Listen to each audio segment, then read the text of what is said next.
Stockton, California. The sun scorched down on the cracked pavement outside a small auto garage tucked between warehouses and faded strip malls. Inside, a 20-year-old black mechanic named Deshaun Miller worked in silence, focused, invisible to everyone around him. Then the door slammed open.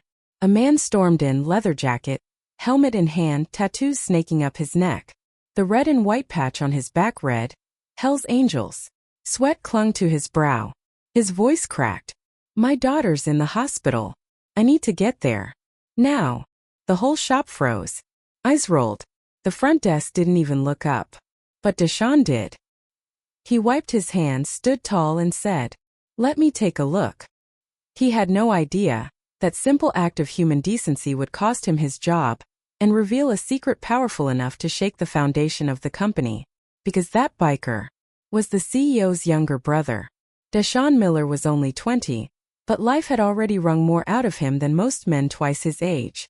He was born and raised in Stockton, California, in a neighborhood where sirens were part of the lullaby and dreams were often buried before they ever bloomed.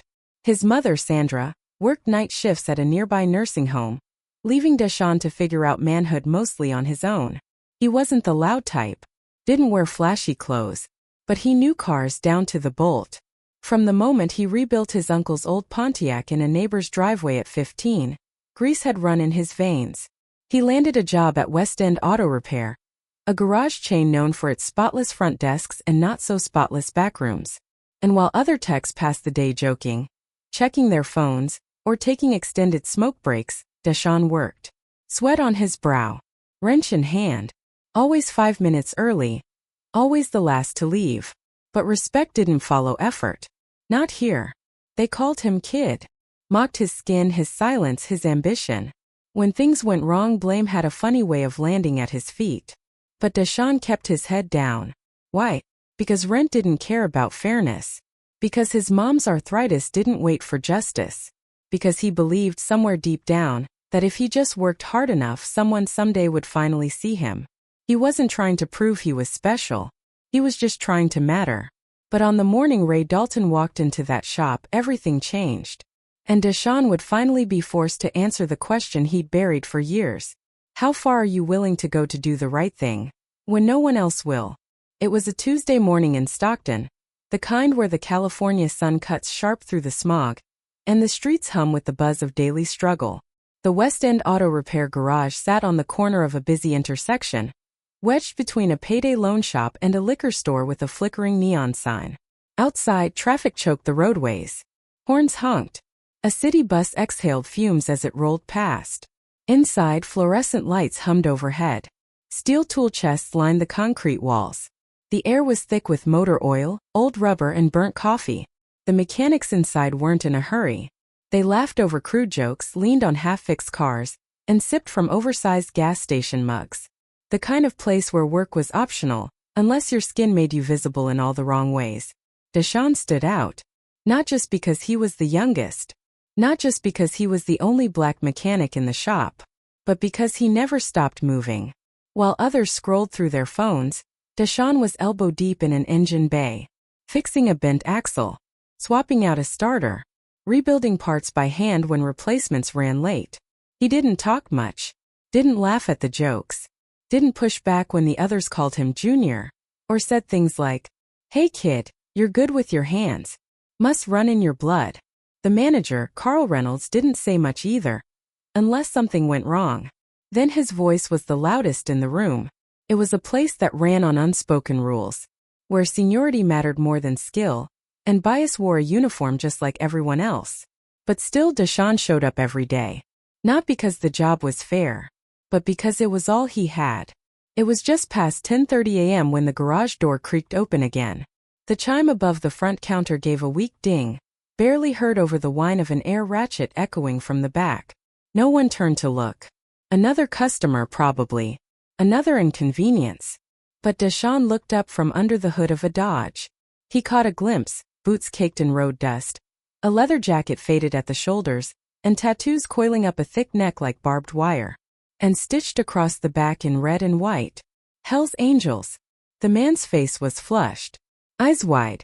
Breathing shallow, not from anger but panic. like someone trying to outrun fate. He rushed to the front counter, barely catching his breath. My bike died. I just need a jump something. Anything. My daughter's in surgery across town.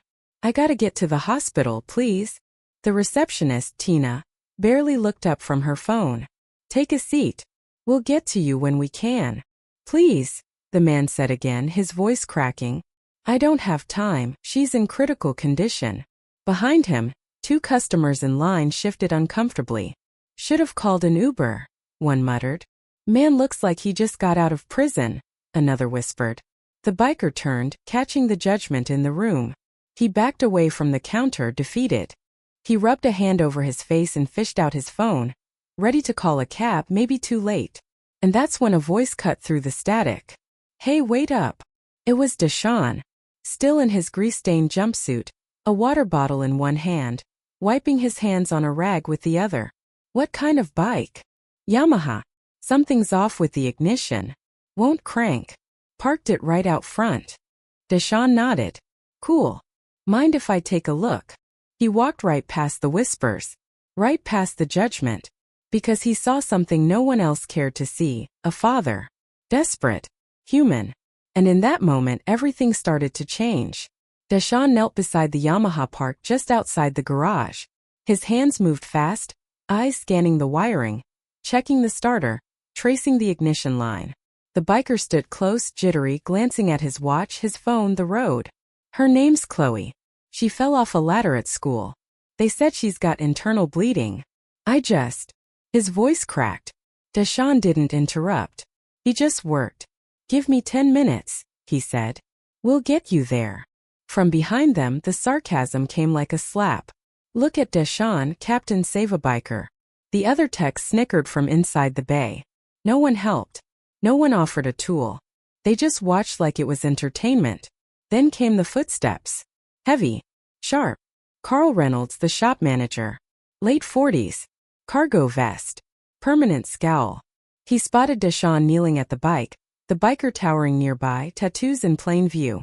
And he snapped. What the hell is this? Deshaun stood slowly, wiping his hands. Quick fix. Just helping him out.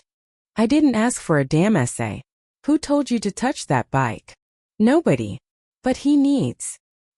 He's not a customer, Reynolds barked. You don't touch anything without a ticket. You know the rules. The biker stepped in. I'll pay. Whatever it takes. I don't care if you offer a blank check, Reynolds growled. This is a professional shop. We don't do favors for people who walk in here looking like a threat. That word threat hung in the air like a gavel. Deshaun's jaw tightened. He's not threatening anyone. He's trying to get to his kid. Reynolds took a step closer. Back to your bay. Now. Deshaun didn't move. I've worked doubles. Cleaned up after everyone. Took the worst jobs. You said hard work mattered here. The one time I helped someone. And this is what I get. Silence. Then Reynolds pointed toward the parking lot. Pack your tools. You're done. Just like that. The garage went still. No one defended him. No one stood beside him. Only the biker spoke softly. I'm sorry, kid. Deshaun shook his head. Don't be. They don't see you. Or me. He turned, walked back inside, fired for doing the right thing. But what he didn't know was who the biker really was. The sun was harsh against the concrete as Deshaun walked away from the Yamaha, his toolbox dragging slightly behind him. Inside the garage, everything returned to its cold routine. Machines buzzing, tires hissing, co-workers pretending they hadn't just watched a man lose his job for a simple act of kindness. But outside something else was happening. The biker, still stunned, still clutching the water bottle Deshaun had handed him, stood at the edge of the sidewalk, watching. He took a step forward. You didn't have to do that. Deshaun didn't answer at first. He leaned against the side of the garage wall, staring out at the street as traffic rumbled past. I know. You lost your job for me. Deshaun gave a tired smile. No. I lost it because this place was always looking for a reason. You just gave them one. There was a beat of silence. Then the biker held out his hand. Ray. Ray Dalton. Deshaun looked at the hand for a moment, then shook it, firm, steady. Deshaun Miller. They didn't say anything else for a while. They didn't have to. And that silence was a language of shared experience. Different lives, same treatment. One covered in grease, the other in tattoos. Both seen as something to be dismissed, distrusted, controlled. Ray broke the quiet with a shaky breath. My daughter's at Mercy General. I should get going. Thanks to you, I still got time. Deshawn nodded. Drive safe. Tell her she's got one hell of a dad. Ray paused at the curb, then turned back. I've been where you are. I know what it's like to be punished for doing the right thing. He placed a hand briefly on Deshawn's shoulder. I see you, man. I won't forget this. And with that, Ray roared off down the street, the engine echoing through the afternoon like a promise. Deshawn stood alone, his job gone, his future uncertain. But for the first time that day, he didn't feel small. He felt seen. The garage door creaked shut behind Deshawn as he stepped into the break room to gather his things. No one spoke. No one looked his way. The laughter that once echoed off the tool-lined walls had vanished, replaced by a tight silence that felt more like judgment than respect. He moved through the space like a ghost, grabbing his gloves, his torque wrench, the socket set he'd bought with his first paycheck. Each item was familiar, an extension of him, but now it all felt foreign. From the other side of the bay, a junior tech named Jonah watched with conflicted eyes. He opened his mouth, maybe to say something, an apology, a defense, but closed it again. Too little. Too late. Deshawn kept moving, his boots thudding softly on the oil-streaked floor. He passed Kim, the receptionist, still glued to her phone. She didn't even glance up. In the back office, Reynolds was already shouting into a call, probably spinning the narrative his way. Kid went rogue. Tried to play hero. Disrespectful. Deshawn heard it all. He clenched his jaw but said nothing. This was how it always went. You speak up? You're difficult. You stay quiet? You're invisible. Either way, you're alone. He stepped out into the California sun again. Duffel bag slung over his shoulder, the warm breeze brushing his face. Across the street, life moved on. Drivers honked. A bus pulled away from the curb. Somewhere a dog barked. The world didn't care that he just sacrificed everything for a man no one else had even seen. And for a moment, a single stinging moment, Deshawn wondered if it had been worth it. But then he remembered Ray's eyes. The desperation. The gratitude. He'd helped. That mattered. Even if no one clapped. Even if it cost him everything. Doing the right thing doesn't always feel right. Sometimes, feels lonely. By the next morning, the garage was humming again like nothing had happened. Wrenches clanked. Air compressors hissed. Jokes flew from bay to bay like old times, except something had changed. Something cold had settled in the corners. Deshawn returned, not to work, but to collect the rest of his tools. He stepped inside quietly. No one stopped him. But they saw him. And that was worse. Kim glanced up from her desk, then quickly looked away. One tech whispered behind a raised clipboard. Another chuckled under his breath. There goes the hero. Guess principals don't pay rent. Deshawn said nothing. He walked through that space like a man moving through a museum of false memories. Memories where he once believed hard work would earn him respect. Where he thought keeping his head down would eventually lift him up. But now he saw the truth. Respect wasn't earned here. It was rationed. And guys like him were never meant to get a full serving. At his locker he packed slowly, tools into foam trays, gloves into a side pocket, a photo of him and his mom taped inside the door. He could hear the manager, Reynolds, barking orders like nothing had happened. New policy. No unauthorized work on any vehicle. I don't care who walks in. They didn't mention Deshawn by name. They didn't have to. His presence was a warning. A ghost story. Help the wrong guy and you're next. He zipped his bag shut, slung it over his shoulder and turned to leave. No one said goodbye. No one asked if he was okay. As he stepped out into the California sunlight, he realized. They weren't mad he helped Ray. They were mad he reminded them what it looked like to still have a conscience. And that was unforgivable. Deshawn stepped outside, duffel bag slung over his shoulder, expecting to disappear into the rhythm of Stockton streets. No job. No direction. Just questions. He walked half a block before he saw him. Ray Dalton. The biker stood at the curb, leather jacket slung over one arm, his Yamaha parked behind him. He hadn't left. Deshaun slowed, unsure. Ray met his eyes, calm, steady. The wild panic from yesterday had melted away, replaced by something deeper. Resolve. "Didn't think I'd see you again," Deshaun said. Ray nodded once. "I went. She's stable. Made it just in time." He paused.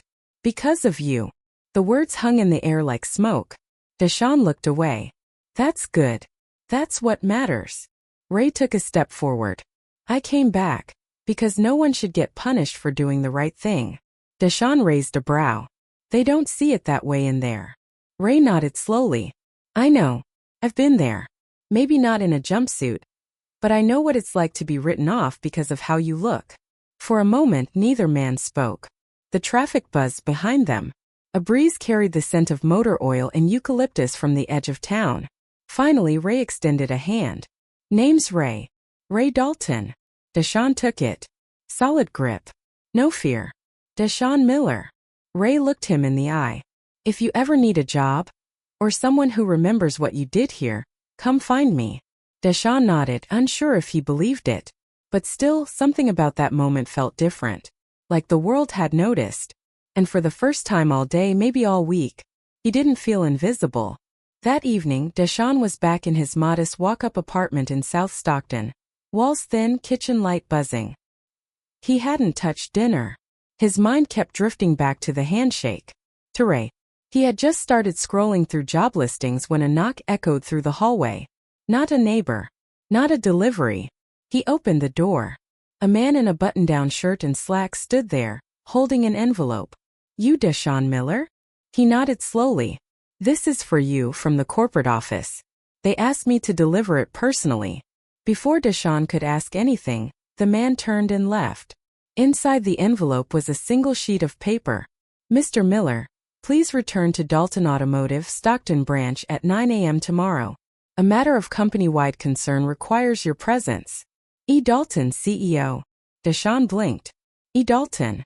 That name. He looked back at the biker's leather patch. Ray Dalton. Suddenly it clicked. Ray wasn't just anybody. He was the CEO's brother.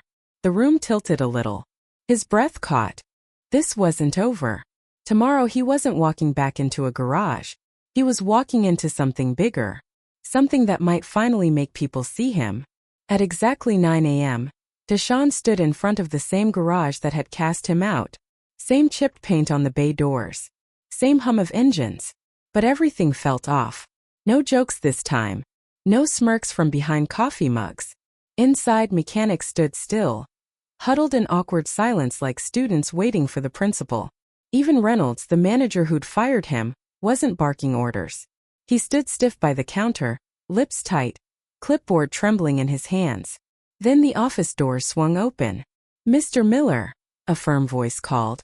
It was Elias Dalton, CEO of the Dalton Automotive chain. Tall, early 50s, with a calm presence that silenced the room. But today he wasn't in a suit. He wore jeans and boots, the sleeves of his shirt rolled up like someone who'd once worked the line. And beside him, Ray. Still in that scuffed leather jacket. Still proud. "Come in, son," Elias said. Deshaun walked through the hushed room. For once, people made space. In the conference room, Elias spoke slowly, voice even but sharp. "Yesterday, a man walked into this shop. Desperate. Needing help. Most of you turned away." He looked around the room. "You didn't just ignore a customer. You ignored my brother." A stunned gasp rippled across the floor. Elias turned to Deshaun. "Only one person here chose to help, without knowing who he was. He faced Reynolds. And you punished him for it." The silence cracked like glass.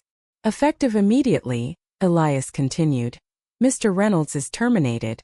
This shop will undergo new training on equity, respect, and human decency. Starting today." He turned to Deshaun. "You didn't just fix a bike. You showed us who we really are." And just like that, the tables turned. The room went still. Reynolds stormed out, his boots pounding the tile, but no one followed him. No one dared. Deshaun remained frozen. Not because he was afraid, but because he couldn't believe this was real. Elias Dalton turned to him again, his expression softening. "You've been here 2 years. Not a single complaint. Top performance metrics. Customers loved you. And you still weren't seen. He stepped closer and placed a folder on the table. That ends now. Deshawn opened it slowly. Inside. A promotion contract. Lead technician. Salary boost. Full benefits. Training authority. A seat at the table. His fingers trembled. Why me? He asked quietly. Ray, standing nearby, answered first. Because you didn't see a biker. Or tattoos. Or a leather vest. You saw a father. Elias nodded. And because you had every reason not to care. And you still did. This company needs people like you out front setting the tone. Not stuck in the shadows. Deshawn blinked fast. All he had ever wanted was to be treated like he mattered. Now he was being asked to lead. He reached for the pen, heart thudding in his chest. I'm in, he said. Ray smiled, the first real smile Deshawn had seen on him. And for the first time since he'd laced up his boots that morning, he felt like he wasn't just fixing engines anymore. He was fixing something bigger. Deshawn stepped out of the conference room holding the signed folder in one hand. The shop floor had gone quiet. Not the awkward silence from yesterday. This time it was reverent. Heads turned. Not a single sarcastic comment. Not a smirk or a whisper. Jonas, the youngest tech, took a small step forward. Hey, congrats, man, he said, voice low but genuine. Another mechanic nodded, eyes avoiding contact, but the respect was there. Even Kim, the receptionist who never looked up from her phone, gave a quiet thumbs up. This wasn't pity. It wasn't performative. It was the slow, reluctant birth of respect. Deshawn didn't gloat. He didn't raise his voice. He just walked slowly across the bay, his boots echoing off the concrete, past the same lift where he used to take orders, now on his way to give them. Ray leaned against the exit, arms crossed, watching it all with a small knowing grin. Told you they'd see it one day, he murmured. Deshawn turned to him and smirked. Took long enough. And just like that, the room shifted. No applause. No celebration. Just quiet acknowledgement that something had changed. Deshawn didn't just get a promotion. He earned what no one could hand out. Credibility. Integrity. Leadership. Not through ambition, but through character. Later that afternoon, long after the garage had settled into its new rhythm, Deshawn sat on a bench across from Pacific Mercy Hospital in downtown Oakland. The California sun cast golden rays through the treetops. The world buzzed as usual, cars, buses, distant sirens. But inside, Deshawn finally felt still. He stared at the hospital entrance. Ray had gone back in to be with his daughter. No cameras. No crowds. Just a dad, finally at his little girl's side. Because someone had cared. As Deshawn sipped from a coffee cup, a small voice broke his thoughts. Mister, are you a hero? He turned. A boy no older than 8 stood nearby, clutching a half-eaten sandwich and wearing a t-shirt with cartoon flames. His mother sat a few feet away reading on her phone. What? Deshawn blinked. My mom said you helped a biker save his kid. That's what heroes do, right? The boy tilted his head, eyes wide with genuine wonder. Deshawn smiled faintly. I'm not a hero, kid. He paused. Just a mechanic who saw someone that needed help. The boy nodded solemnly, as if that answer made perfect sense. I think that's even cooler. Then, without warning, the child handed him the rest of his sandwich, crustless, carefully wrapped in a napkin. Thanks for fixing people, not just cars. Before Deshawn could reply, the boy trotted off. He sat there, sandwich in hand, heart full. In a city too fast to notice kindness, a child had seen everything. And asked the one question grown-ups never did. The sky had shifted into amber as Deshawn stood outside the garage one last time. He wasn't there to work. Not today. The promotion had been accepted. His name would soon hang over a new office door. But right now, all he wanted was to walk through that space as the man he had become, fully seen. He stepped through the entrance. Same oil-stained floor. Same buzz of tools and laughter. But something was different. The air no longer pressed against his chest. It moved with him now. Kim glanced up, offered a nod, nothing more, nothing less. Jonas gave him a wave. Even the old mechanic who once mocked him for being too eager tipped his cap. He walked past his old bay. Empty. cleaned out, his toolbox gone. But on the wall above it, someone had scrawled in marker, "We remember who helped." Deshaun touched the spot once, then turned. As he reached the front door, he paused, looked back. 2 years of sweat, 2 years of silence, and now a single moment that broke the mold. He had walked in invisible. He walked out unshakable. The sunlight hit him full in the face as he stepped onto the curb. And there, waiting beside a gleaming Yamaha Cruiser, was Ray. Helmet under one arm, jacket half-zipped, he nodded toward the open road. "Ready to ride, boss?" Deshaun laughed. A full, honest sound. "Let's go." They revved up the engine. And together, two men the world once tried to ignore rode off into a California sunset. Not as strangers, but as survivors. And as their engines faded into the golden hush of dusk, what lingered wasn't the sound of machines or even the road stretching before them. It was the unspoken bond between two men who saw beyond the surface, who stood firm when no one else did, and who chose compassion over comfort in a world too busy to care. If that quiet kind of courage moved something in you, if you believe that doing the right thing still matters, even when no one's watching, then type one word below. Just one. Brotherhood. Because stories like this aren't just memories, they're mirrors. And if you still believe that decency deserves a voice, that honor belongs in the open, and that the road forward is better when we ride it together, then this space, this quiet corner of truth, is for you. Stay with us. We tell stories for those who still remember what it means to stand up when it costs you something.